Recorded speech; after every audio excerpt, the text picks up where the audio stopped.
we welcome you to Pune Yatra.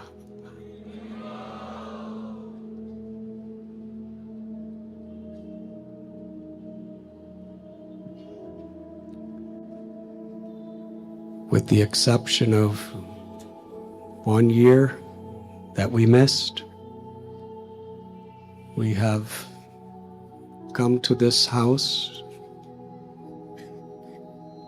for this transcendental yatra for the past 21 years.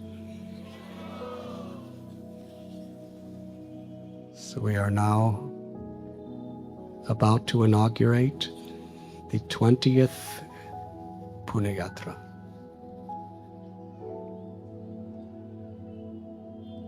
We began in that small living room.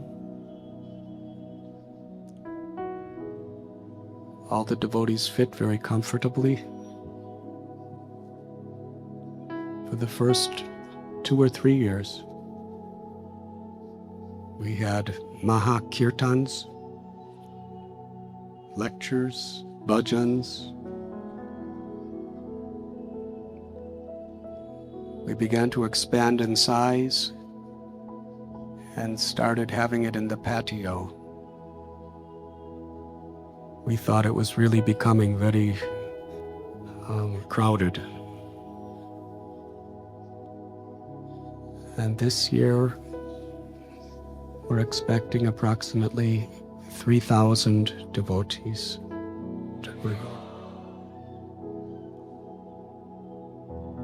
Like all of our yatras, we come together for the exclusive purpose of helping one another to absorb our consciousness in Krishna. The perfection of human life is to be absorbed in remembering Krishna. Krishna is so kind. He appears in so many ways just to help us to be immersed in His loving service.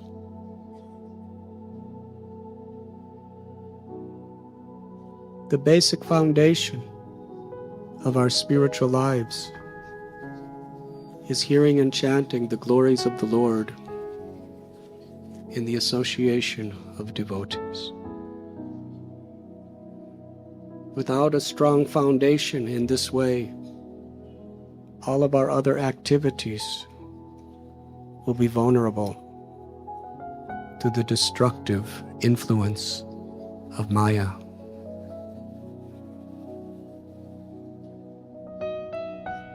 Harinam, Harinam eva kevalam, kalo nasteva, nasteva, katiranyatha. Lord Chaitanya and all of our Acharyas have given great prominence to this verse from the Brihad Naradiya Purana. In this age of Kali, Lord Hari has descended in His name.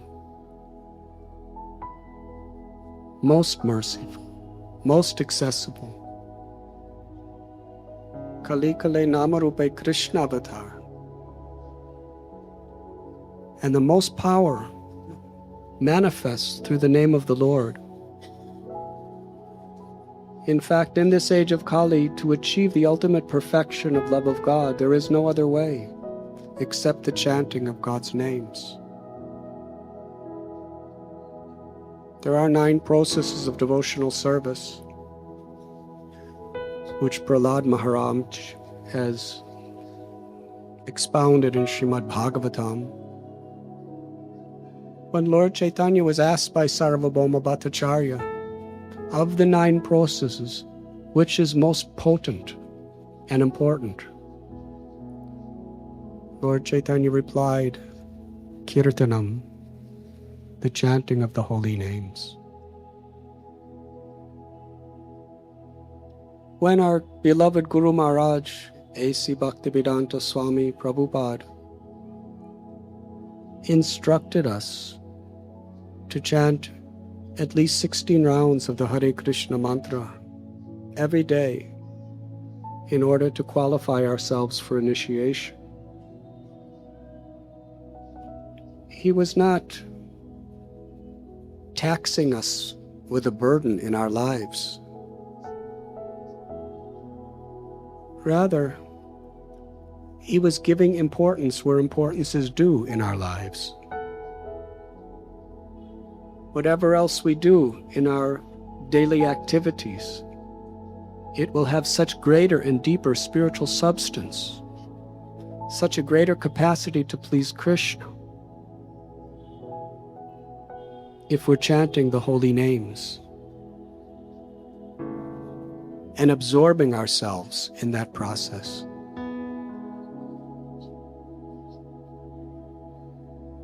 We make progress according to the priorities that we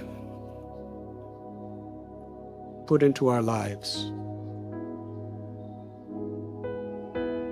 The scriptures, the saints, and Srila Prabhupada have given the ultimate priority in chanting God's names. In fact, Lord Chaitanya Mahāprabhu, when he was leaving Navadvip, just about to take sannyas, he gave his final instructions to his devotees. They did not know they were his final instructions.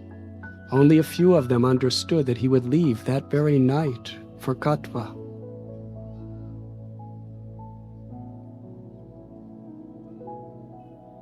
His instruction was, always absorb yourself in chanting Krishna's names. There is no greater means of achieving Krishna than chanting his names.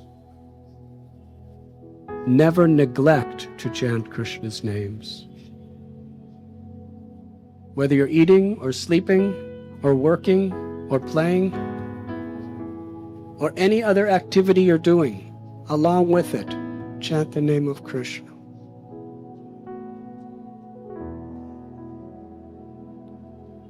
And of all the names of Krishna, I'm giving you this Maha Mantra, Lord Chaitanya said. It is the greatest of all mantras. It is the essence of all mantras. All other mantras and all other scriptures are included within this Maha Mantra. So constantly chant Hare Krishna, Krishna Krishna, Hare Hare, Hare Ram, Ram Ram. In kirtan, in bhajan, in japa, let us absorb ourselves in chanting Hare Krishna. And to hear about Krishna, to absorb our consciousness in hearing about Krishna's qualities, Krishna's form, Krishna's teachings, Krishna's wonderful pastimes, and the mercy that Krishna bestows upon his devotees. This is our foundation. But Lord Chaitanya also teaches us how to chant and hear. Shushusho Shudadhanasya Vasudeva Kataruchi Syan Mahat Sevaya Vipra Punya Tirtana Sevanat. To actually develop a taste for hearing and chanting, we must serve great souls. Unless we have a humble service attitude, a sincere enthusiasm to serve,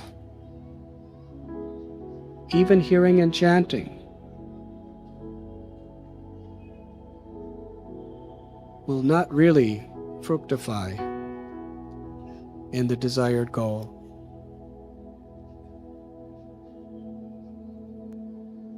So here, during our yatra in Pune, we come together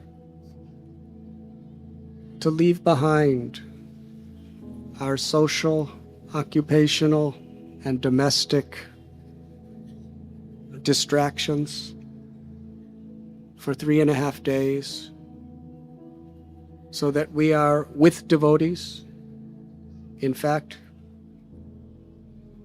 it's difficult to escape devotees. Some of you may be in overcrowded facilities, waiting to use bathrooms, standing in lines, waiting for prasad. What a glorious benediction this is.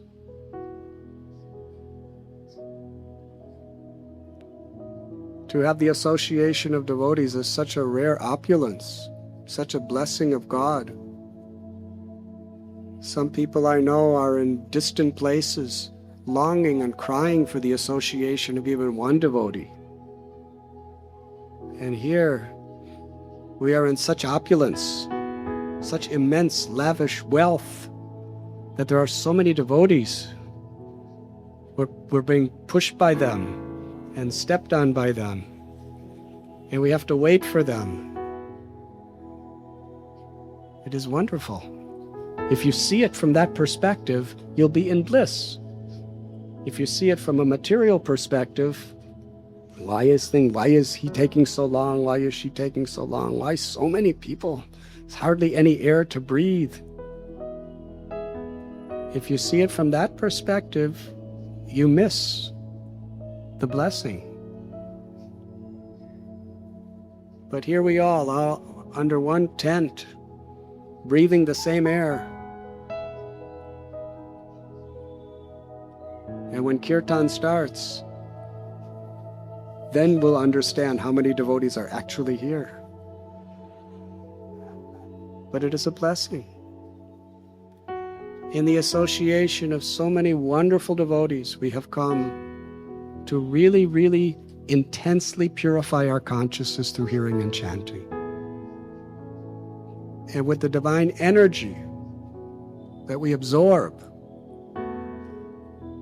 we become recharged spiritually. And it helps us to remain very, very properly Krishna conscious for the rest of the year. Regularly hearing about Krishna, constantly chanting his names in the association of devotees is the secret of perfection in life. And we have come here to give emphasis on these principles. A Vaishnav wants to serve. A Vaishnav is not concerned with being served. There is a special personality that so magnificently exemplified this quality: an eagerness to serve and a hatred to be served. Today we are celebrating his appearance, Śrī Advaita Āchārya. I'd like to speak for a few minutes about Śrī Advaita Prabhu and highlight just a few special lessons we could learn from his illustrious life. But first of all, I'd like to say something about this day, which is so divinely blessed.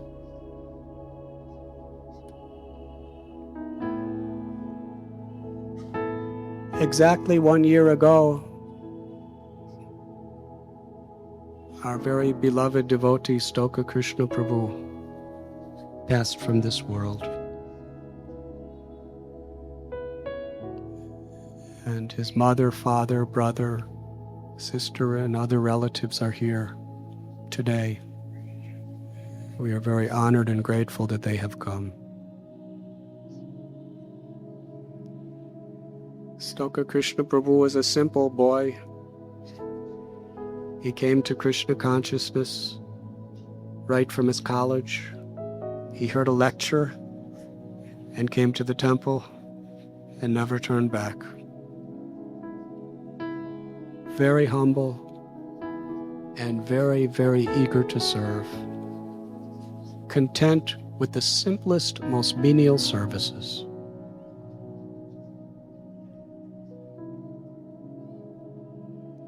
Got wonderfully trained in brahmachari ashram. And at a certain point, He graduated from the Brahmacharya ashram and accepted Grihastha ashram. 34 years old, contracted such a ferocious form of cancer that on his diagnosis, the doctors felt he could pass away from this world within a month.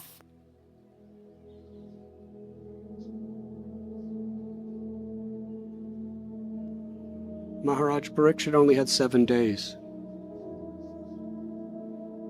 Stoka Krishna Prabhu really did follow in the footsteps of Maharaj Parikshit.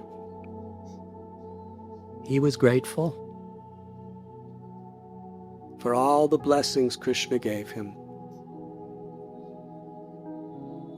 Through the ravaging cancer, racked with pain, nobody ever heard him complain. Always smiling, thanking Krishna and the Vaishnavas for all the chances he was allowed to serve, to hear about the Lord and to chant his names. That was his quality. He felt he did not deserve the blessings he received, but he deserved whatever pains came, and therefore he was simply grateful. He manifested such exalted qualities. His wife would be a young widow. A daughter was born while he was on his deathbed. But he had faith. If I surrender to Krishna, Krishna will take care of everything and everyone.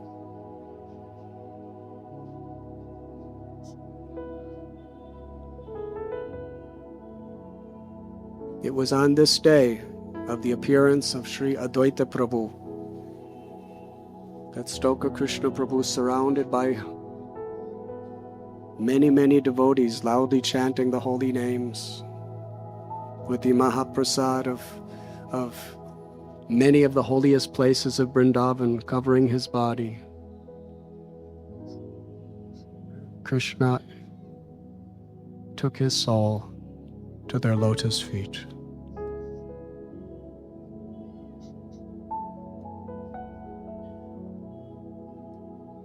Within not even a day,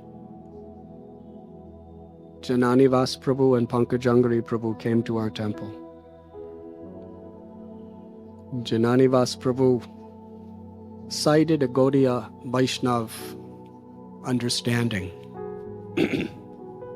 that the day of Advaita Acharya's appearance is so auspicious that anyone who dies on this day, Lord Nityananda Prabhu and Śrī Advaita Prabhu will stand on the right and left hand side of that person and loudly chant in that person's ears the holy names of Gaurāṅga.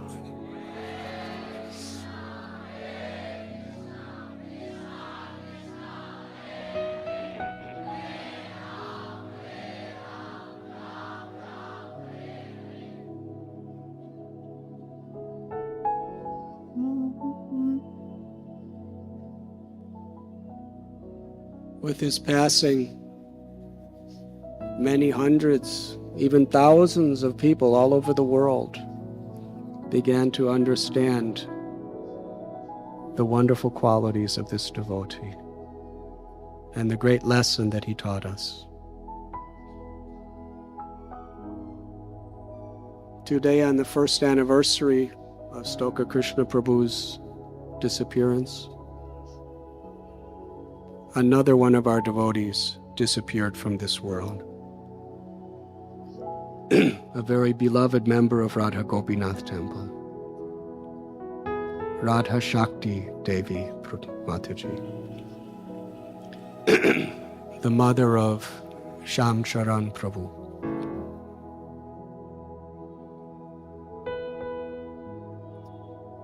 Her son, Sham Charan Prabhu,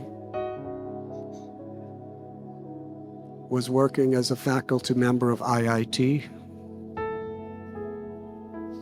His very serious service attitude was such a blessing to all the students and devotees there. Totally dedicated.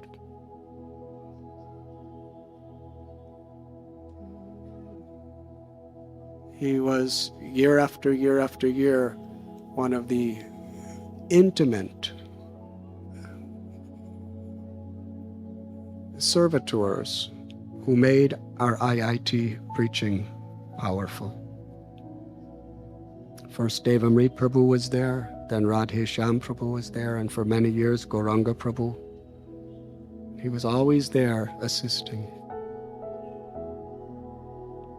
And through association of his devotees, his mother became fixed in devotional service. She loved to hear the glories of the Lord, absorbed herself in chanting the holy names of the Lord, and loved to cook for the Vaishnavas. Whenever I would go there, she would personally cook dosas and other nice South Indian prasad. Very excellent, with tremendous devotion. She would cry just to have the opportunity to serve devotees. And throughout her whole life, she was a devotee of Tulsi Devi. Every day she performed seva for Tulsi, year after year after year in her own home.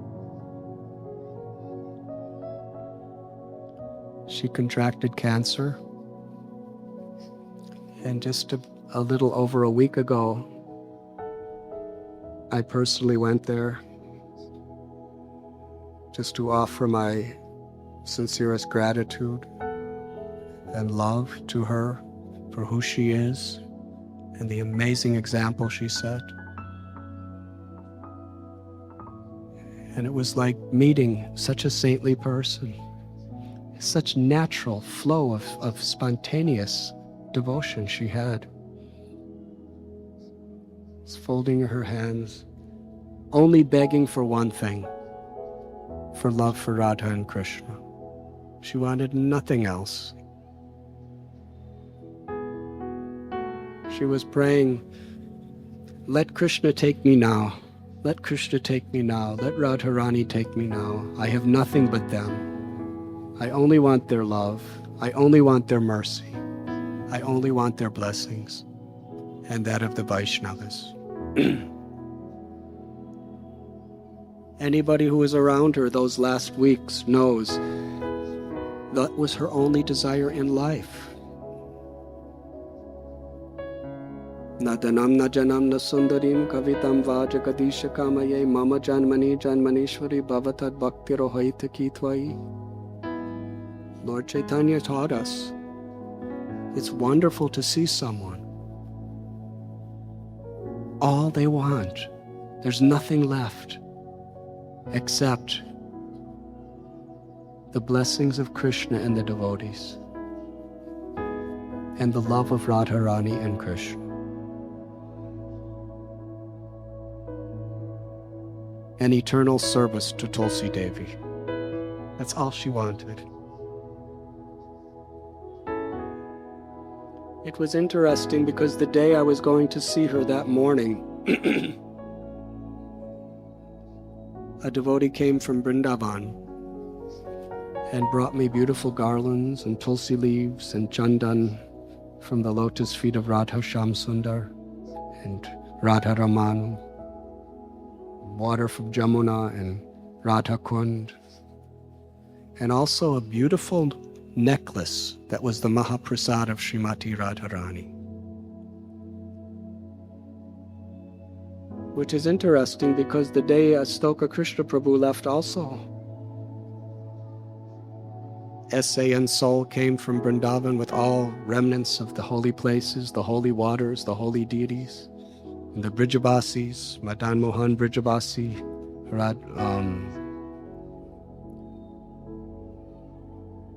Goswamiji, Ramesh Chandra Goswami from Nandagaon.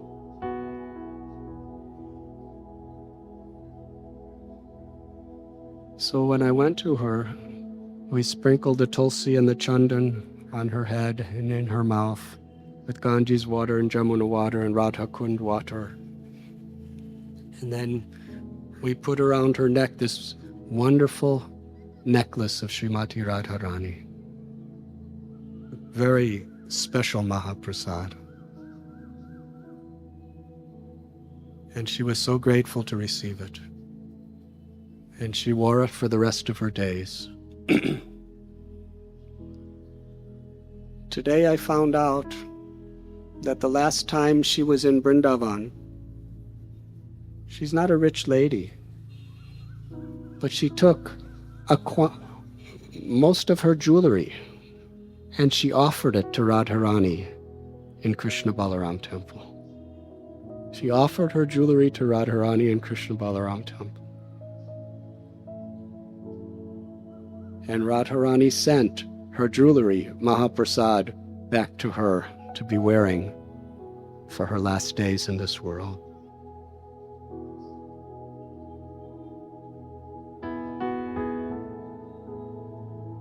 And to make the story even more extraordinary,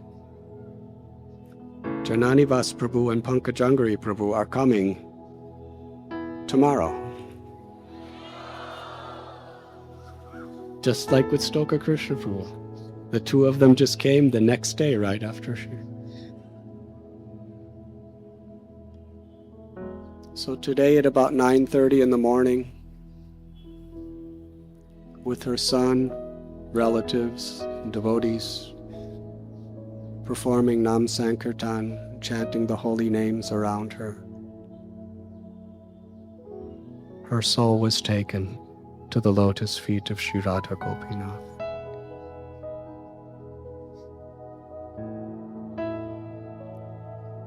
Śrī Advaita Āchārya, his special feature in Lord Chaitanya's Leela is he called the Lord to come to the world, and then he sent the Lord out of this world.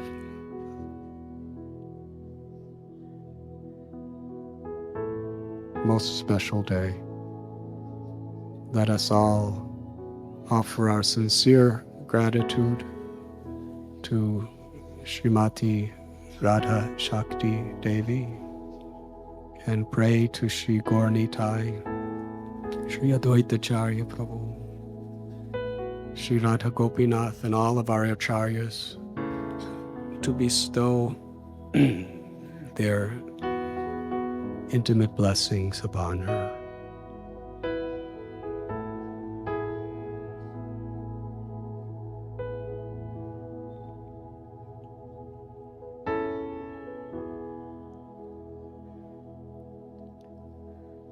Krishnadas Kaviraj Goswami tells us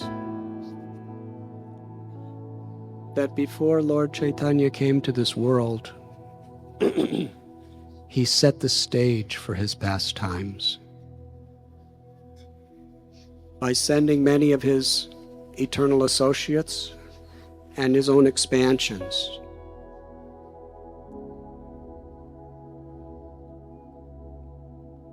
He sent Nanda and Yashoda,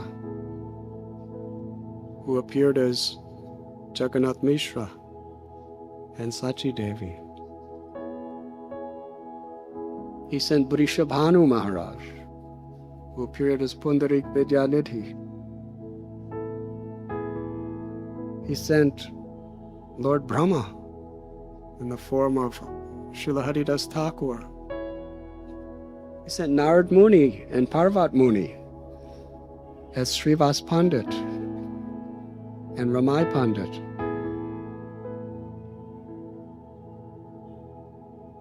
Before that even, he sent the most divine Kalpabriksha of Goloka in the form of Madhavendra Puri.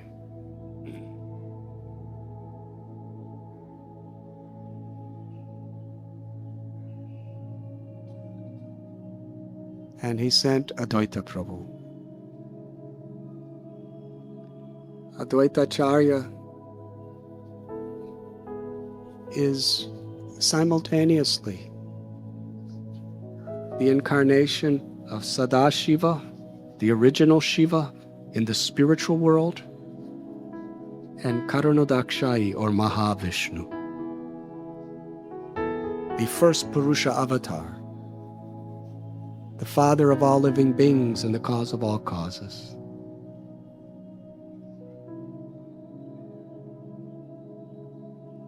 He appeared in Navagram, near Srihata in Bengal, as the son of Kuvera Pandit and Naba Devi.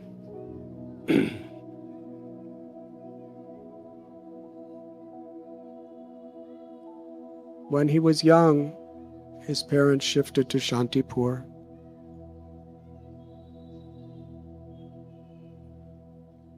And he was only a teenager when both of his parents departed from this world. He was so beautiful in appearance, so deeply learned in the scriptures, and had such immense devotion to Krishna. But his most extraordinary quality was his compassion for all living beings. Even amongst the greatest Brahmins and the greatest devotees, he was considered to be the leader of all the Brahmins and the leader of all the Vaishnavas.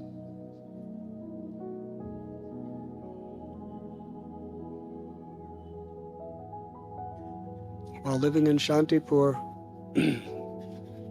Srila Haridas Thakur came from, he was born near Benapole, and then for some time he was in Chandagram, in Adisaptagram, Chandpur, and he came to Shantipur. Actually, wherever Haridas Thakur was, he was being persecuted by everybody. In Benapole, it was Ramchandra Khan, who was a powerful Hindu, tried to destroy him. After delivering the prostitute, he left and went to Chandapur. And there he was asked to give a lecture by Balaram Acharya, Yadunandan Acharya. And a Brahmin, a very learned, qualified by the 25 qualities of a Brahmin, blasphemed him. What right do you have to speak? He was explaining the glories of the holy name by telling that liberation is only an insignificant byproduct of chanting of the holy names. The real purpose of chanting is to love Krishna. There's no other purpose. A Vaishnav does not chant the holy names for wealth, for power, for skill, for health. A devotee chants the holy names not for liberation, focuses only on one thing, love of God.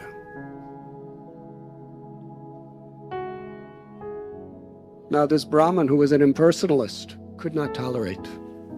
Who is this malecha, low-class malecha, telling me what's in the scriptures?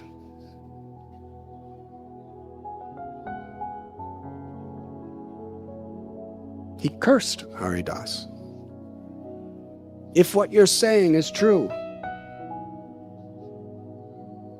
I'm sorry. If what you're saying is not true, then let your nose and fingers fall off. Hare Krishna. Anyways, his nose and fingers fell off. And Haridas Thakur, what could he do? Although everybody else around was trying to shut this man up, Haridas Thakur says, no, let him be. They were utterly humiliated that he was blaspheming him terribly in a public assembly. Haridas Thakur, just be calm, no problem. And he left that place. He was driven out wherever he was until he came to Shantipur. And there he met Advaita Acharya.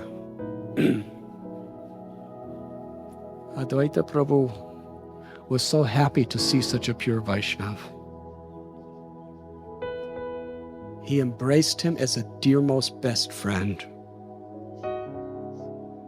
Even though other Brahmins in Shantipur saw Haridas as nothing but a low-class untouchable, Advaita Acharya Prabhu fed him wonderful prasad, arranged a residence in a cave near the banks of the Ganges in Fuliagram, and would spend most of his days just hearing and chanting with Haridas Thakur. And when it came for the Shraddha Patra of Advaita Prabhu, the biggest, most learned, and most prestigious Brahmins in the whole area came because he was their leader. And in front of everyone, not secretly, publicly, he gave the first honors to Haridas Thakur, meaning he is the greatest, most powerful, most exalted of all human beings here.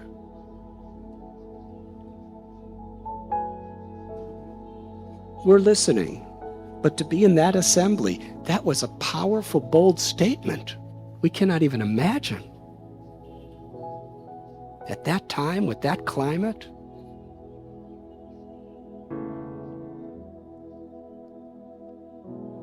Advaita Acharya, when he was younger, he traveled and toured. And somewhere around Udupi, he first met Madhavendra Puri. They became very intimate associates. Then Advaita Prabhu came to Vrindavan. He was living just below the hill called Dashashwamedha Ghat, or Dvadasaditya Til. Yes, I'm sorry. Dvadasaditya Til, where Krishna stood after liberating Kaliya. And he resided under a simple banyan tree. And it is said that Krishna appeared to him in a dream and told him he was underground, actually under the Yamuna, in the form of the Madan Mohan deity. So Advaita Acharya dug and found him there and brought him under that banyan tree where he worshipped him.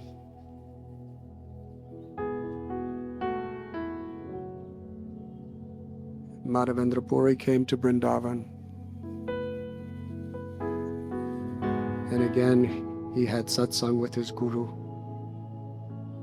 Madhavendra Puri told him to return to Shantipur because there was a mission that was about to unfold. He entrusted the deity with a Brahman in Mathura who would later present that deity to Sanatana Goswami. In Shantipur, we read in Śrī Caitanya Bhagavat that Madhavendra Puri came and gave formal initiation to Advaita Prabhu. In every way, he was most exalted. And he made his most intimate, best friend, Haridas Thakur. Just to show the world that we do not judge a person by their external position. We judge a person by their devotion to God. Haridas Thakur was intoxicated, chanting the holy names of the Lord constantly. Advaita Acharya wanted to be with him.